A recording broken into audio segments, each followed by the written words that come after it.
Bismillahirrahmanirrahim. Assalamualaikum warahmatullahi wabarakatuh. Innal hamdalillah nahmaduhu wa nasta'inuhu wa nastaghfiruh wa na'udzu billahi min syururi anfusina wa min sayyiati a'malina. May yahdihillahu fala mudhillalah wa may yudhlil fala hadiyalah.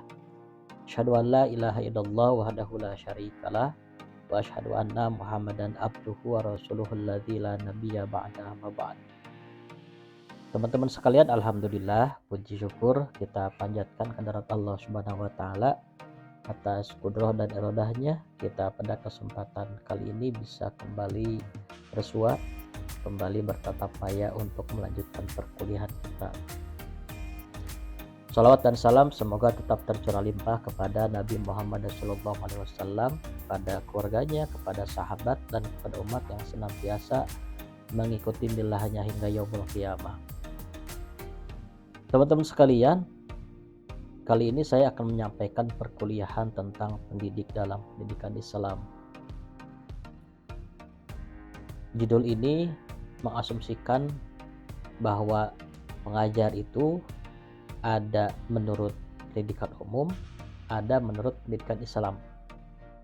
Tentu saja tidak menghilangkan atau tidak mereduksi substansi, tetapi ada sudut pandang lain kalau kita mengacu kepada pendidikan Islam gitu.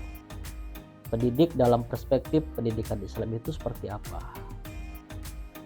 Nanti ada pendidik dalam perspektif pendidikan umum, kan begitu, ada pendidik dalam perspektif pendidikan Islam.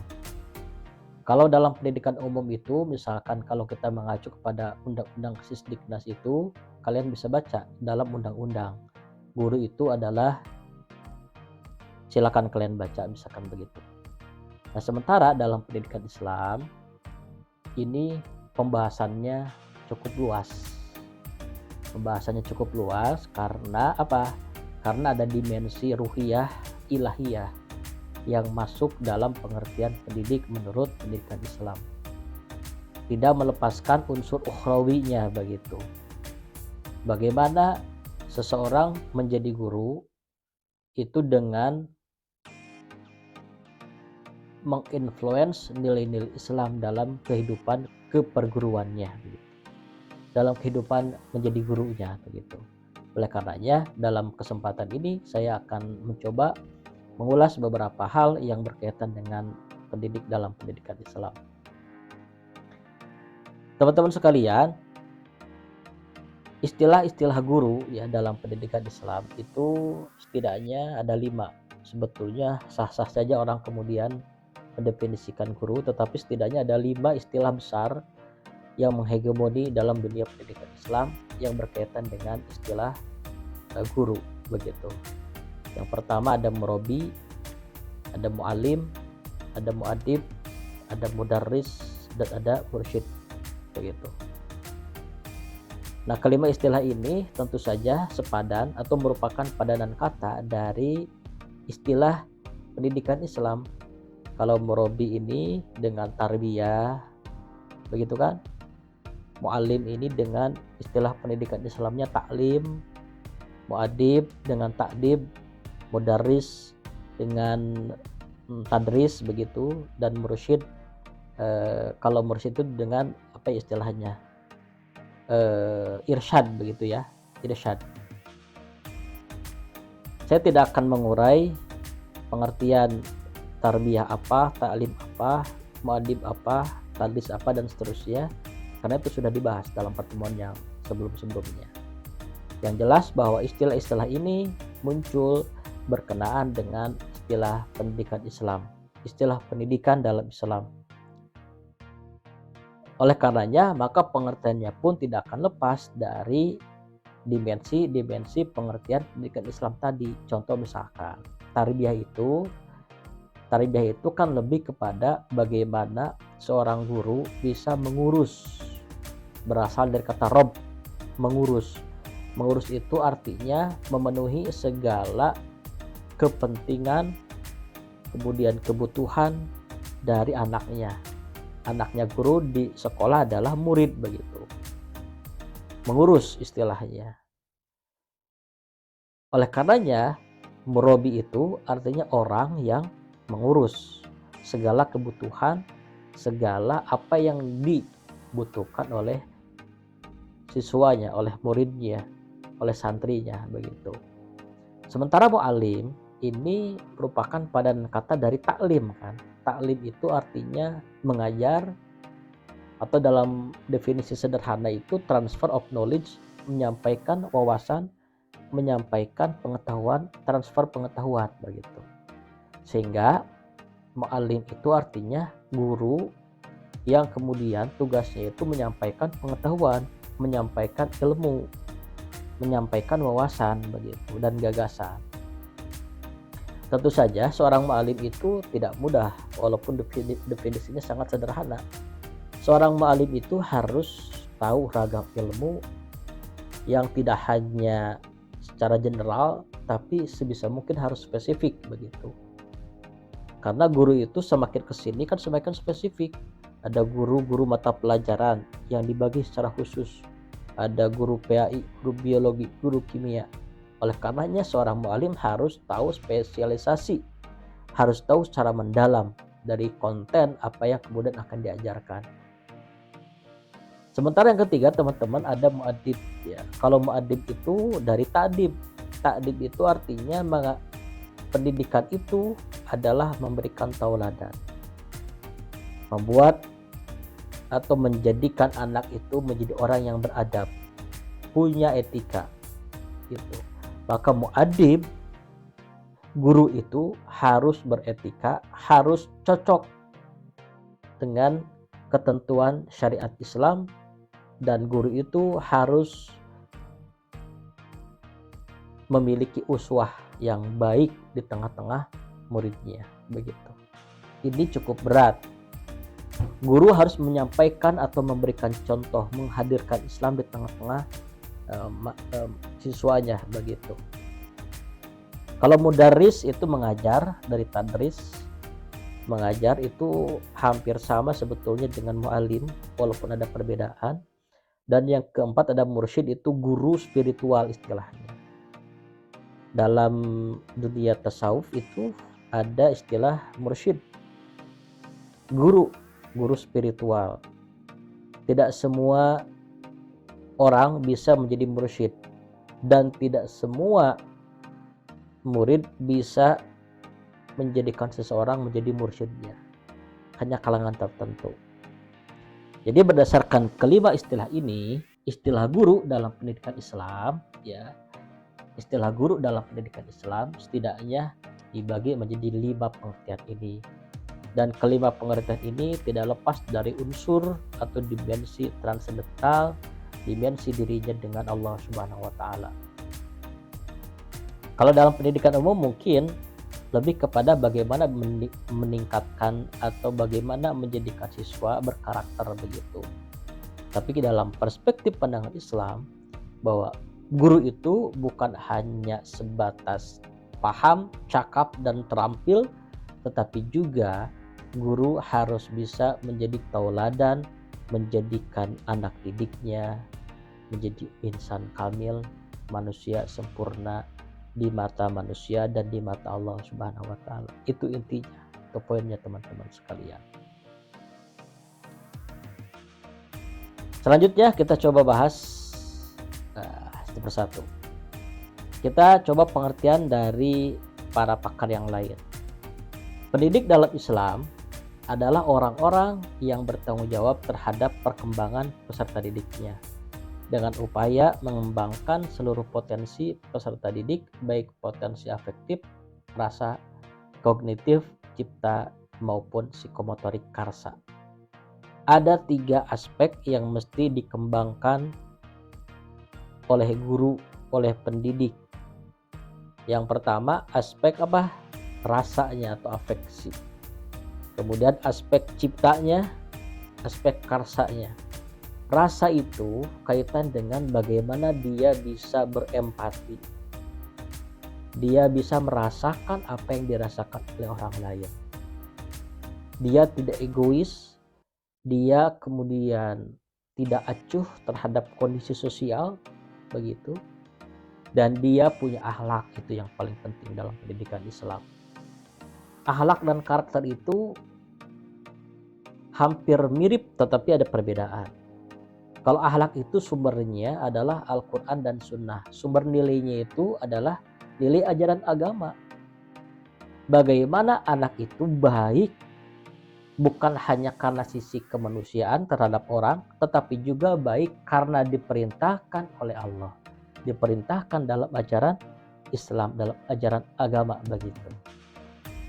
Nah, afeksi itu lebih kepada rasa empati juga akhlak yang paling utama.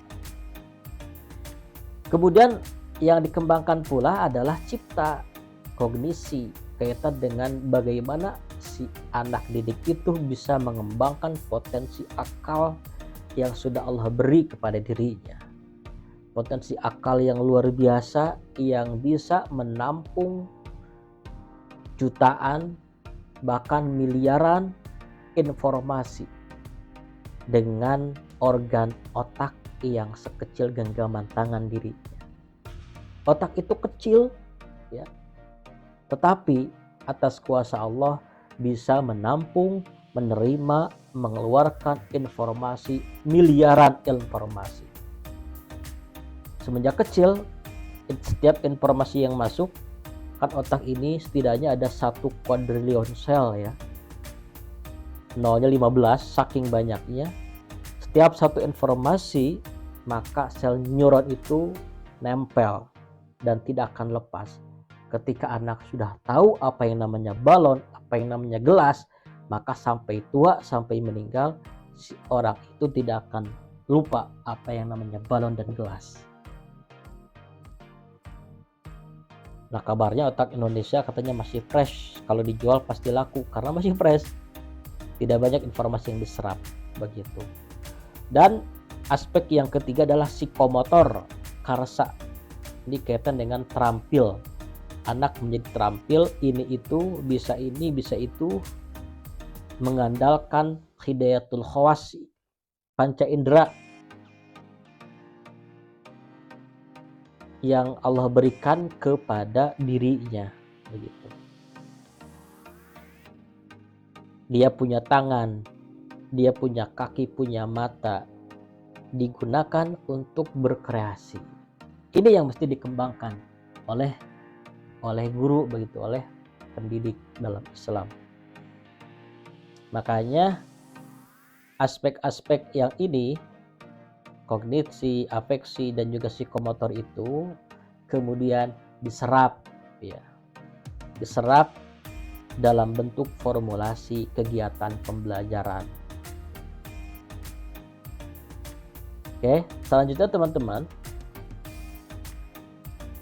dikatakan pula bahwa pendidik berarti orang dewasa yang bertanggung jawab memberi pertolongan pada peserta didiknya dalam perkembangan jasmani dan rohaninya agar mencapai tingkat kedewasaan, mampu berdiri sendiri dan memenuhi tingkat kedewasaannya, mampu mandiri dalam memenuhi tugasnya sebagai hamba dan khalifah Allah, dan mampu melakukan tugas sebagai makhluk sosial dan sebagai makhluk individu yang mandiri. Pendidikan adalah mendewasakan manusia. Berarti guru punya tugas bagaimana membuat anak didiknya menjadi dewasa dalam segala hal. Dewasa dalam konteks Islam itu bukan dilihat dari sisi fisik, bukan dilihat dari sisi rohani begitu, tetapi harus syumul, antara fisik dan rohani harus sama-sama berkembang begitu. Walaupun ada aspek lain yang mempengaruhi hal itu, tetapi guru harus menjadi jembatan antara potensi yang dimiliki lingkungan begitu dan juga faktor-faktor lain, sehingga si anak didik ini bisa menjadi orang yang dewasa yang kemudian mampu memenuhi tugasnya sebagai hamba dan khalifah Allah Subhanahu wa taala. Ini yang penting. Jadi dewasa dalam kacamata Islam itu adalah dewasa dalam memenuhi dirinya sebagai hamba dan khalifah Allah Subhanahu wa taala. Maka diajarkanlah ketika anak dalam Islam kan ketika anak usianya 7 tahun diingatkan untuk sholat. diajak sholat, dilatih untuk sholat. Ketika usia 10 tahun misalkan dia tidak sholat, maka ada anjuran untuk dikasih punishment begitu, apapun itu bentuknya. Karena secara substansial ketika manusia lahir, dirinya sudah mengikrarkan bahwa Allah sebagai satu-satunya Tuhan yang mesti diibadahi, dan dirinya sudah berikrar akan menjadi khalifah di muka bumi, khalifah Allah Subhanahu wa taala. Jadi dimensinya sangatlah luas. Pendidik dalam Islam ini tugasnya mendewasakan, bukan dari sisi pemikirannya saja, tetapi dari sisi aspek spiritualitas dari anak itu.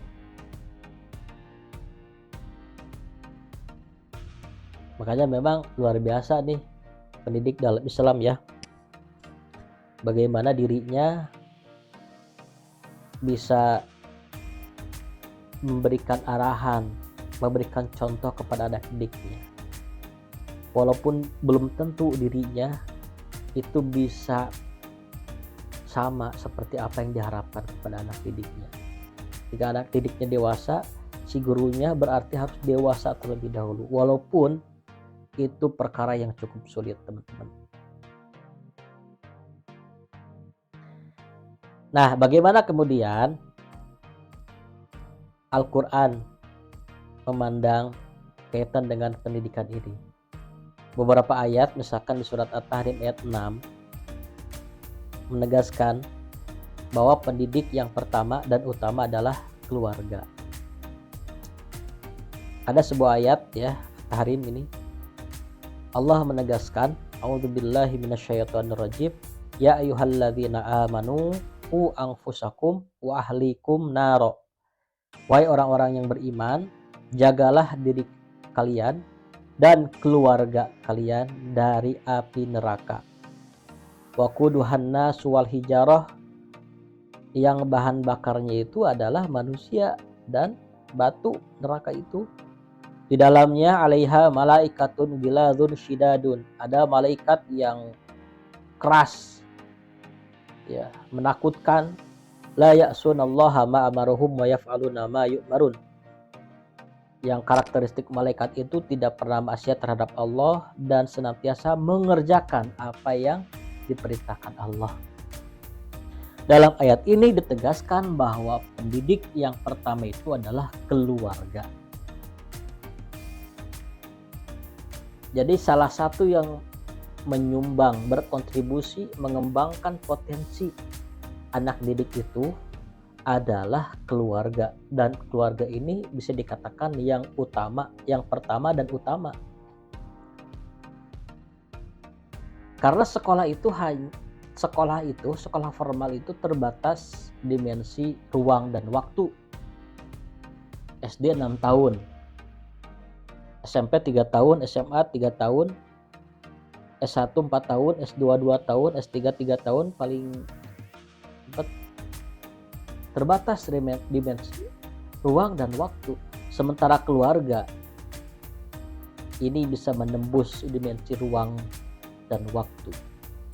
Dimanapun kita berada, walaupun kita jauh dengan keluarga, maka ada ikatan emosi yang melekatkan antara dirinya dengan orang tuanya. Maka di sana ada syariat mendoakan keluarga. Di sana ada syariat membantu keluarga. Dengan tujuan apa? Karena memang keluarga itu adalah institusi pendidikan pertama dan utama yang sebenarnya. Seorang profesor pun selama dia masih dalam posisi anak, menjadikan orang tuanya sebagai guru yang utama. Maka jelas kenapa kita mesti memilah keluarga atau pasangan itu, salah satu diantaranya karena keluarga adalah institusi pendidikan pertama.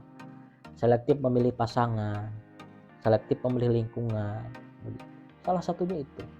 lihat bagaimana latar belakangnya, lihat bagaimana pekerjaannya, kondisi keluarganya, itu menjadi pertimbangan. Kenapa? Karena bagaimanapun nanti keturunan kita akan sekolah di lembaga utama dan pertama, yaitu keluarga. Luar biasa teman-teman. Nah, oleh karenanya,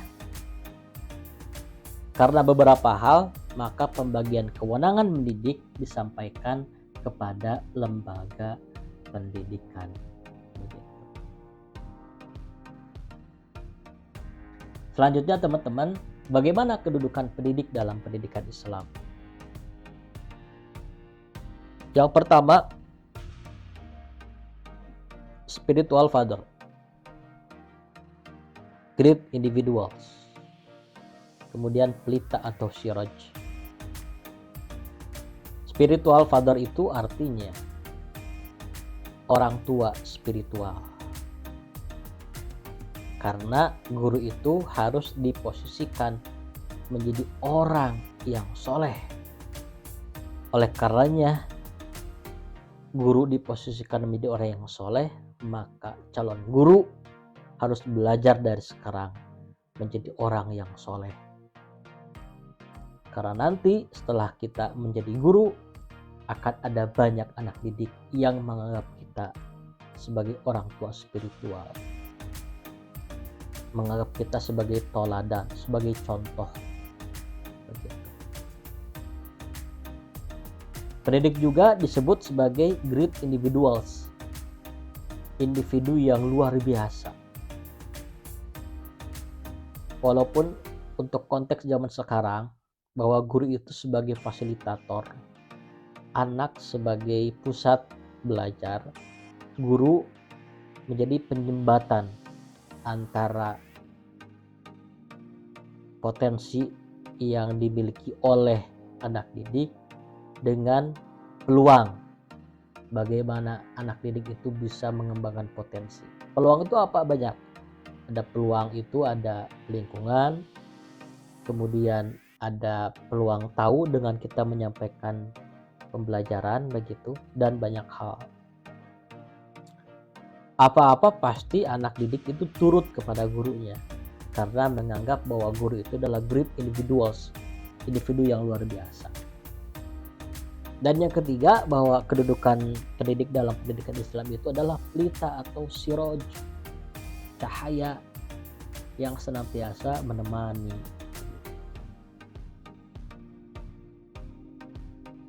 Dalam kondisi apapun, guru itu ya, makanya kenapa kemudian ketika guru ada masalah, selesaikan dulu. Jangan kemudian dibawa ke sekolah. Salah satu diantaranya karena bagaimanapun guru itu jadi penerang, selalu menerangi. Terlepas dari masalah yang dimiliki, guru itu di mata anak didik sebagai cahaya.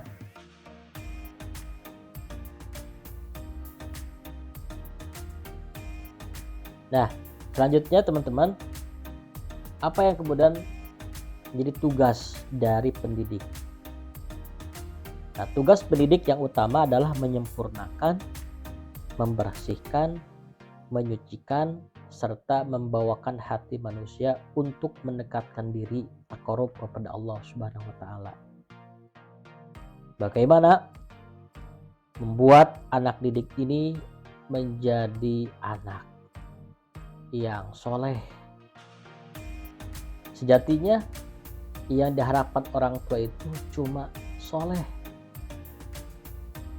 Pinter itu, cerdas itu adalah bonus. Tapi yang utama adalah bagaimana seorang guru bisa menyolehkan anak didiknya. Soleh dalam arti taat terhadap ajaran agama, takut kepada Allah, berharap kepada Allah, cinta kepada Allah, menghormati orang tua, menghargai orang tua. Itu saja yang kemudian diharapkan oleh orang tua. Dan ini menjadi tugas seorang pendidik. Oleh karenanya teman-teman, memang kita ini ya, guru ini luar biasa.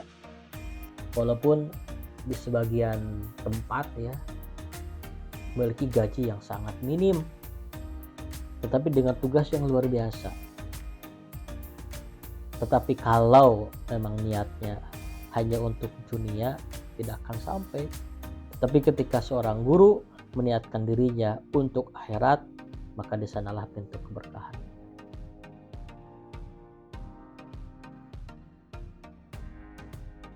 Nah, selanjutnya dikatakan pula bahwa tugas pendidik itu yang pertama transfer of knowledge, ya, mentransfer pengetahuan begitu.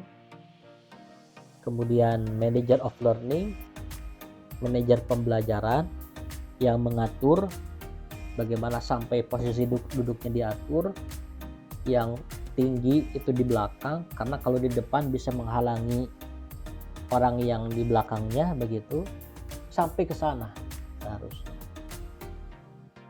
Termasuk direktur of learning, direktur pembelajaran, pengarah ya.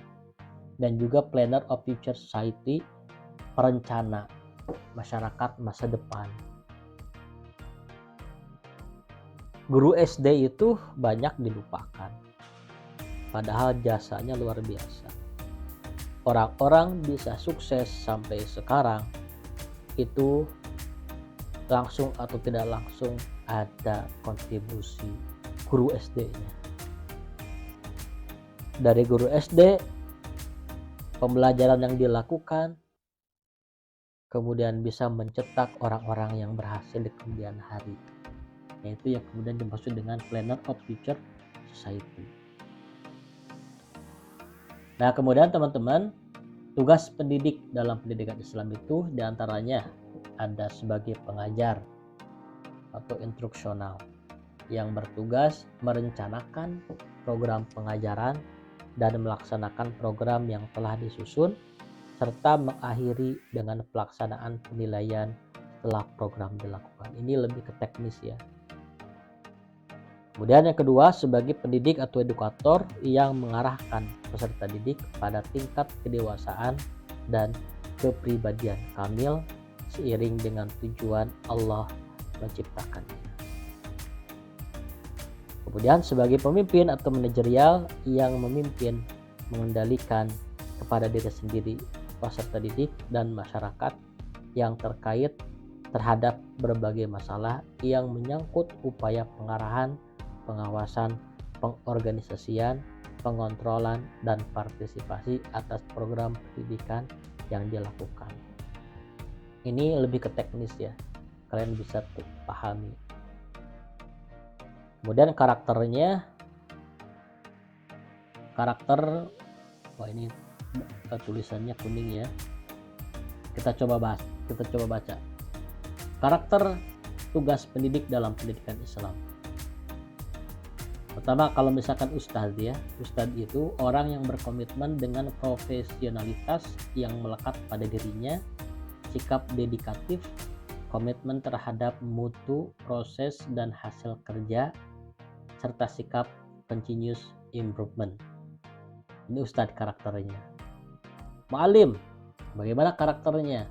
Orang yang menguasai ilmu dan mampu mengembangkan serta menjelaskan fungsinya dalam kehidupan, menjelaskan dimensi teoretis dan praktisnya, sekaligus melakukan transfer ilmu pengetahuan, internalisasi serta implementasi amaliyah. Kemudian bagaimana murabbi? Murabbi itu orang yang mendidik dan menyiapkan peserta didik agar mampu berkreasi serta mampu mengatur dan memelihara hasil kreasinya untuk menimbulkan malapetaka bagi diri, untuk tidak menimbulkan malapetaka bagi dirinya, masyarakat, dan alam sekitarnya. Ini karakter murabbi.